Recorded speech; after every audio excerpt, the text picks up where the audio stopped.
এইটা সবাই জানিয়ে গেছে যে আমার মুখ দেখালে ভিউজ আসবে, তাই জন্য সবাই আমার সোটিটা স্টার্ট দিছে। তুই ভাবলি কি করে তোর ওই পোড়া মুখ দেখে আমার ভিউজ আসবে? ভিডিওটা আগে বানিয়েছিলি তুই, আমি না। যোগ্যতা ছাড়া হঠাৎ করে অনেক কিছু পেয়ে গেছিস তো, তাই তোর এত অহংকার আর এত শো অফ। দিদি দেখো, প্রথমে তোমার আমি একখান কথা কইতে চাই যে তুমি কুসংস্কারের একটু বাড়াই আসো। ওই যে জুতো দেখানি শুধু রিলস বানাই ছাপড়ি কন্যা, ইনস্টাগ্রামে নাচে, হঠাৎ করে খবর আসে দিদা মারা গেছে, চুমুর অভাবে ফাটছে ঠোঁট, কাজ হয় না লোসানে, রামের নাম নিলে পরে যেতে হবে শ্মশানে। চাকরি নাই রাজ্যে আমার, না খেতে পেয়ে মরবো কন্যাশ্রী টাকা নিয়ে। কোন ড্রেসটা পরবো?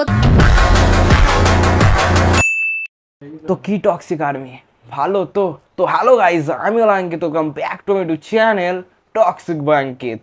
তো আজকে রোস্ট করতে চলেছি সেই রোস্টারের চেটে বড় হওয়া এস রয় লাইফস্টাইলকে নিয়ে। কেউ চিনতে পারলে না? আরে সাধ্যবাড়ি ব্লগার।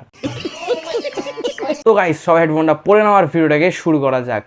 বাংলা কথায় বুঝে নে কবিতা গালেই ফিনিশ। কন্ট্রোভার্সি না করলে চোর বেরোনে হাঁড়ি, সোশ্যাল মিডিয়ায় ভিউজ কামাতে আসে পড়েছি, তাই জন্য সবাই আমার সোটিটা স্টার্ট দিছে। বলছি বেশি ঠ্যাং তুলিস না, 150 বেশি 1 টাকা পাবি না। শ্মশানে যাইয়া যে কেউ ভিডিও করছে আমার টানছিস কেন? তোকে টানবো না, বলিস কি রে, তুই তো এই ভাইরাসটাকে ছড়িয়েছিস। হ্যাঁ জানি তো। তো আগেই বলে রাখি, এই হলো সে সাধ্যবাড়ি ব্লগের আবিষ্কারিকা। ওরে শালার ম্যাগি রে। সেই সময় একে এত পরিমাণে রোস্ট করা হয়েছে যে এখন ভাইরাল হয়ে গেছে। অবশ্য রোস্ট গুলাও তো চেয়ে চেয়ে নিয়েছে। আর কে বাকি আছো গাইস রোস্ট করতে? করে ফেল। Thank you so much for roasting me. Roast করা একটা ভালো জিনিস, যে তোমার নিজেরও পপুলারিটি একটু বাড়ছে। আর এখন সেই এসেছে সত্যি সেজে রোস্ট করতে। আমি তো জানতাম যে আমি কি। আমি জানি আমি কি। ম্যাগি ছাড়া কিছু না তুই। আইসা একজন ট্যালেন্ট ছাড়া লোকের নামে যা তা কইয়ে দিল। ট্যালেন্ট তো তোর মধ্যে ভরে ভরে দিয়েছে। সাধ্যবাড়ি গিয়ে গান্ডে পিন্ডে গিয়ে তার ভিডিও করে আবার আপলোড করা। अरे बाप रे, ये तो धोती खोल रहा है। Nice talent. তোর আর এর মধ্যে পার্থক্যটা কোথায় জানিস?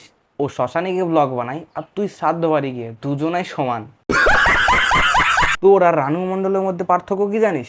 দুজনাই একই। আমি তো জানতাম যে আমি কি। আমি জানি আমি কি।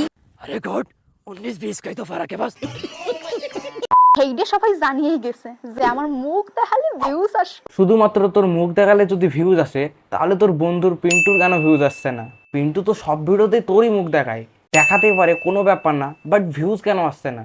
এখানে তো তোরই মুখ থাকে, তাই না?